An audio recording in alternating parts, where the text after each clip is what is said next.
Terima kasih Anda masih bersama kami di Sindo Siang bersama saya Nata Arman. Pemirsa, setelah lebih dari 20 tahun mangkrak, akhirnya tiang monorail yang berada di kawasan Jalan Haji Rasuna Said, Kuningan, Jakarta akan dibongkar. Namun pembongkaran terkendala lantaran masalah hukum antara kontraktor dan pelaksana proyek.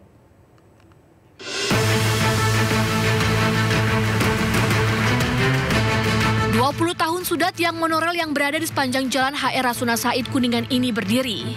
Sejak diresmikan pada tahun 2004, tiang monorail mangkrak hingga saat ini. Keberadaannya yang dinilai mengganggu estetika membuat Gubernur Jakarta Pramono Anung gerah. Pramono pun tegaskan akan membongkar tiang-tiang ini. Namun pembongkaran menunggu kasus hukum antara kontraktor dan pelaksana proyek selesai. Acaranya bulan Juni, nanti detailnya biar disampaikan oleh Bu Atika. Itu acara yang cukup besar, salah satu acara yang memang bagi pemerintah Jakarta merupakan acara yang harus diberikan atensi secara khusus. Bahkan Bu Atika mengusulkan bagaimana kalau di bawah planetarium ini ada acara kesenian, fashion show dan sebagainya. Saya bilang, Bu, silakan kita support sepenuhnya karena memang tim ini akan menjadi tempat alternatif kegiatan bagi masyarakat umum di Jakarta. Itu yang ingin kami sampaikan. Terima kasih. Tadi mungkin bisa dijelaskan aspek permasalahan apa yang sehingga buat ini nggak bisa beroperasi. Jadi monorail berarti akan mau selesaikan. Jadi yang pertama untuk monorail dulu ya. Monorail itu kan sudah diganti dengan LRT. Sekarang tinggal tiang-tiangnya. Ini kan berhenti karena ada persoalan hukum pada waktu itu antara kontraktor, pelaksana, dan sebagainya. Bagi pemerintah Jakarta ini sangat mengganggu.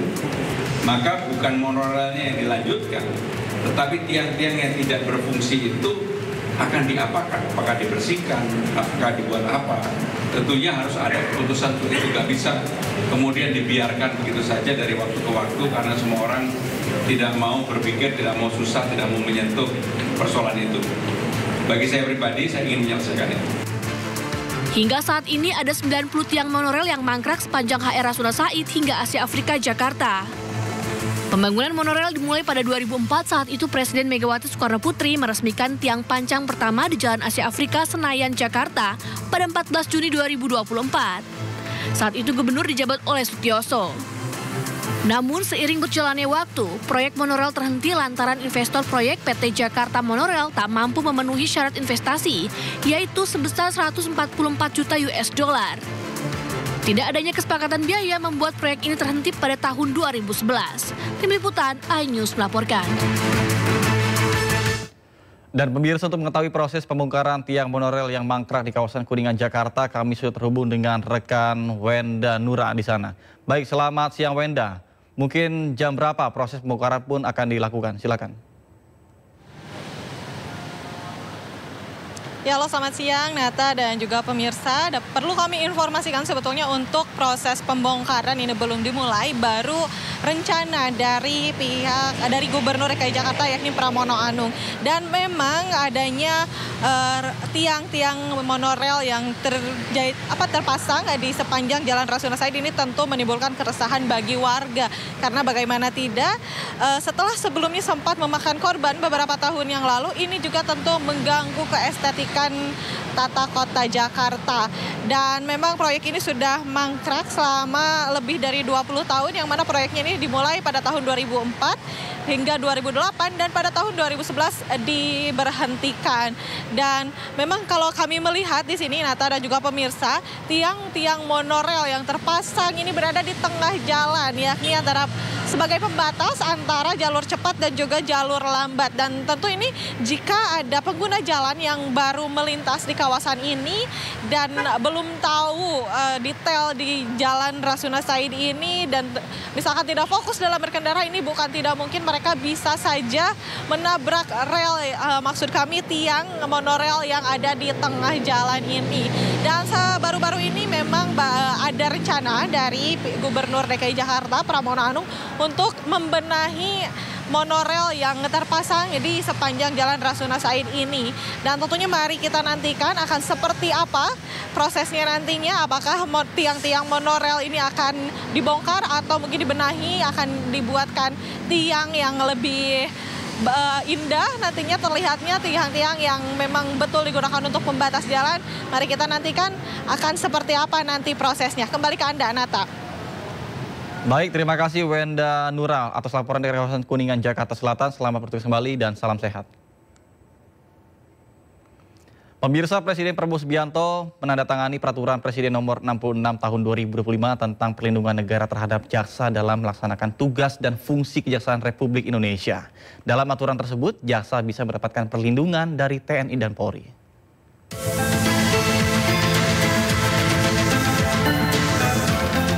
Presiden Prabowo Subianto bersama Mensesnek Prasetyo Hadi telah menandatangani Perpres 66 Tahun 2025 tentang perlindungan negara terhadap jaksa dalam melaksanakan tugas dan fungsi Kejaksaan RI pada 21 Mei 2025. Pada Perpres 66 Tahun 2025 tersebut menyebutkan bahwa jaksa dalam melaksanakan tugas dan fungsi harus bebas dari ancaman, intimidasi, dan tekanan dari pihak manapun.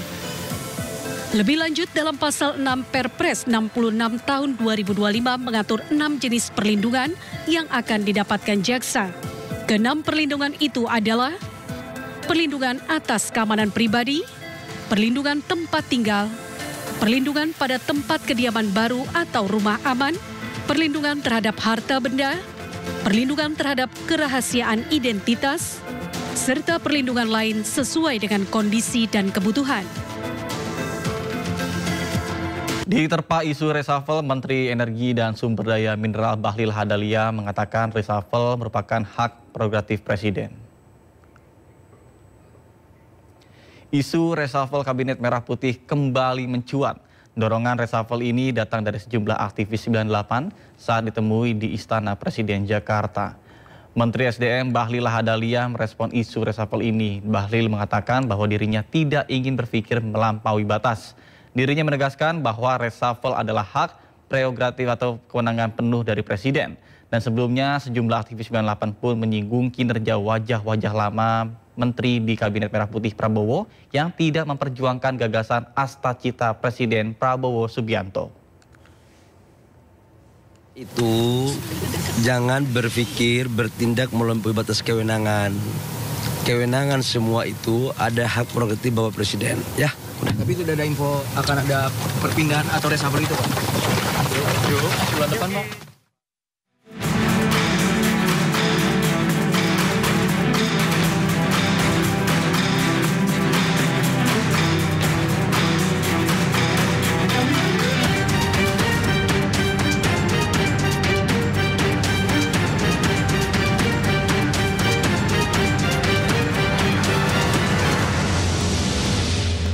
Pemirsa, pembatasan gratis ongkos kirim barang dalam aturan Kementerian Komunikasi Digital atau Komdigi sempat menuai kontroversi. Konsumen yang biasa belanja online dan gemar menggunakan promosi bebas ongkos kirim.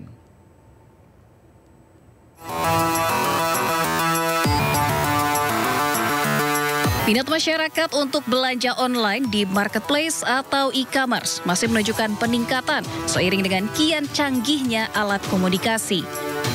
Berbagai kemudahan memilih barang yang disukai, kemudian tinggal klik dan menanti kiriman datang, sudah menjadi realita kehidupan sehari-hari masyarakat sekarang. Apalagi jika ada promo gratis ongkos kirim. Namun di balik promo gratis ongkos kirim, ada beban yang harus ditanggung sejumlah pihak, seperti perusahaan dan pekerja jasa pengiriman.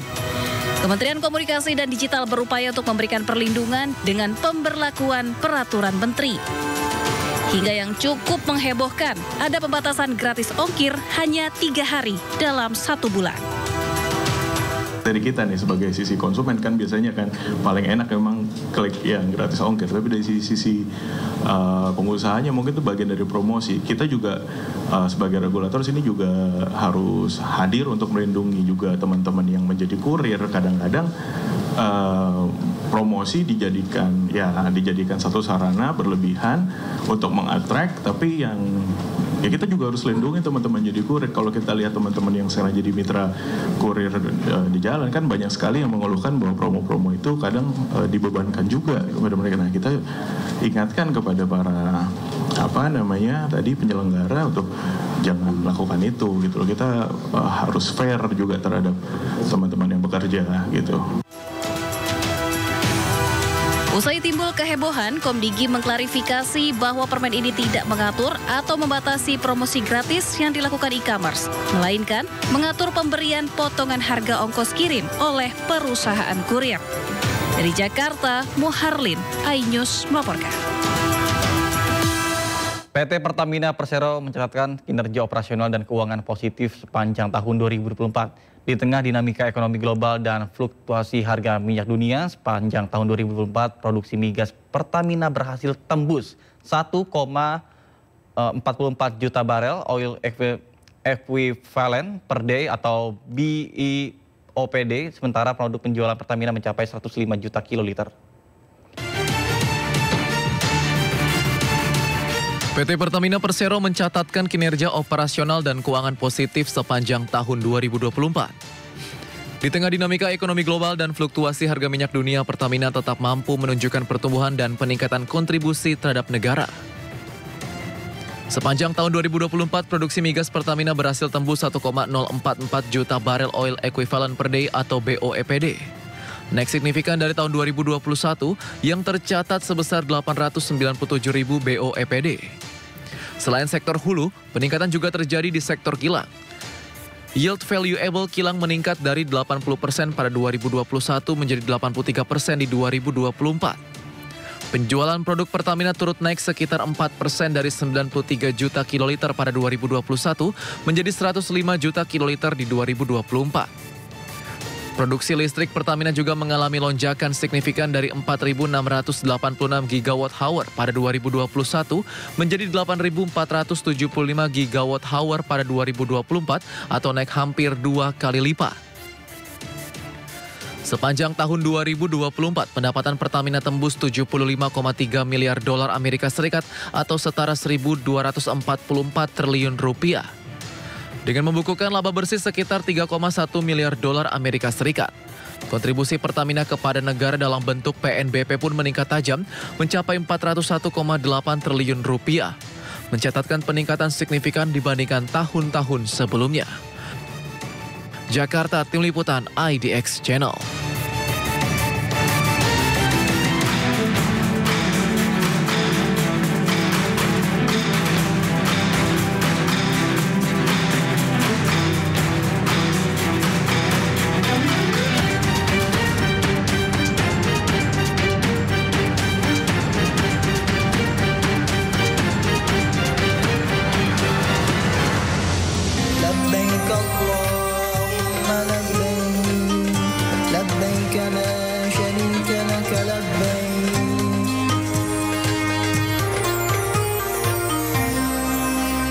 Pemirsa, pelayanan khusus bagi jamaah lansia dan disabilitas bisa terwujud tak terlepas dari jasa para tangan mulia.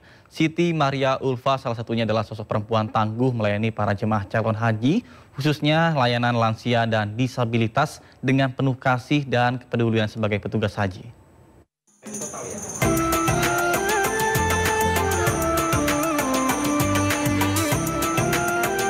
Di balik kelancaran perjalanan jemaah calon haji lansia dan disabilitas, ada peran sejumlah petugas yang bekerja tanpa lelah. Satu di antaranya ialah Siti Maria Ulfa yang tahun ini bertugas di sektor layanan khusus lansia dan disabilitas. Berkat tangan-tangan mulia bekerja dengan hati tersebut, para jemaah khususnya lansia dan disabilitas bisa melaksanakan rangkaian beribadah dengan rasa aman dan nyaman. Situasi yang cukup menyita perhatian saat rombongan jemaah bergerak dari Madinah menuju Mekah. Dengan sigap dan cekatan, Maria melayani sejumlah laporan jemaah yang membutuhkan bantuan. Motivasi utamanya adalah mengharap ridho Allah SWT. Bagi Maria, petugas haji bukan sekedar pekerjaan, namun panggilan hati. Ia memahami ibadah haji adalah momen yang sangat berarti terutama bagi lansia dan disabilitas. Terpanggilnya kita sebagai ini tugas kita gitu. Kita di sini kan disuruh bertugas ngelayanin. Masuk kita malah nggak ngelayanin, itu rasa hatinya kan nggak bisa ngerawat saya di kampung gitu kan. Tapi saya kan di sini ketemu yang harus saya bantu gitu. Ya saya bantu gitu kan. Berbakti kepada orang tua saya. Di tengah ribuan jemaah, Maria Ulfa menjadi cahaya kecil yang mampu memberikan rasa aman bagi mereka yang membutuhkan. petugas haji membuktikan bahwa kasih dan kepedulian bisa jadi jalan ibadah yang menjadi berkah bersama. Dari Madinah, Arab Saudi, Gigi Irfan melaporkan. Pemirsa, Kementerian Agama melalui petugas penyelenggara ibadah haji atau PPIH menyediakan 450 bus sholawat untuk mengakomodir jemaah dari hotel terdekat menuju Masjidil Haram. Ada juga sebagian jemaah yang tidak menggunakan fasilitas bus sholawat tersebut dan memilih menggunakan taksi. Seperti apa keamanan dan berikut informasinya untuk Anda.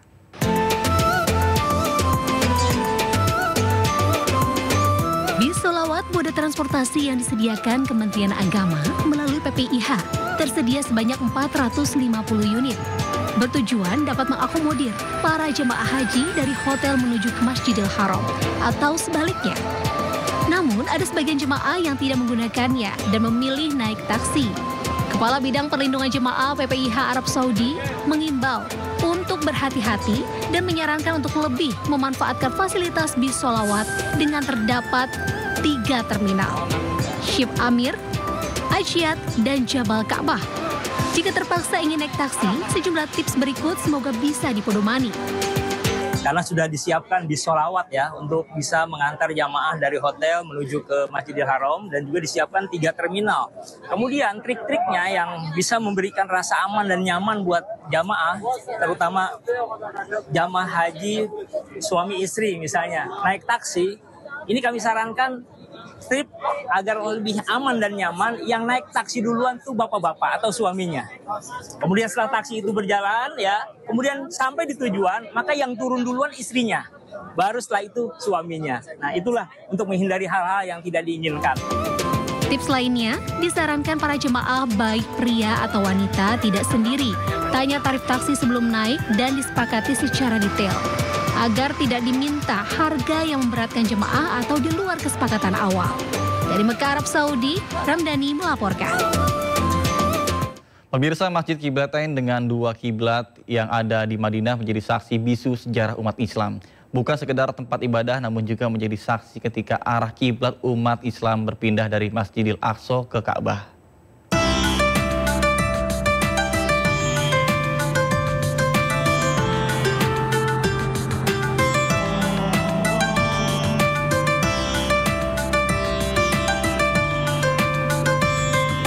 Inilah Masjid Qiblatain yang berada di sudut kota Madinah.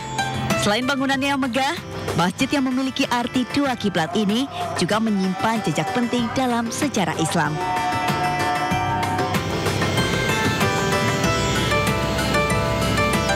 Dinamakan Qiblatain atau 2 kiblat karena masjid ini menjadi saksi bisu momen bersejarah ketika arah kiblat umat Islam berpindah dari Masjidil Aqsa ke Ka'bah yang ada di Mekah. Peristiwa itu terjadi saat Rasulullah sedang memimpin sholat zuhur di masjid ini. Di tengah sholat, Rasul pun menerima wahyu dan langsung mengubah arah kiblat ke Ka'bah. Perubahan arah kiblat ini menjadi simbol penting bagi identitas umat Islam hingga saat ini. Masjid ini terletak di Kubah sekitar 7 km dari Masjid Nabawi dan merupakan salah satu masjid tertua yang dibangun pada masa Nabi Muhammad SAW. Kini Masjid Qiblatain menjadi salah satu destinasi ziarah utama bagi para jemaah umroh maupun haji. Dengan arsitektur modern yang tetap mempertahankan nilai sejarah, masjid ini mampu menampung lebih dari 2.000 jemaah. Dari kota Madinah, Arab Saudi, Gigi Irfan, iNews melaporkan.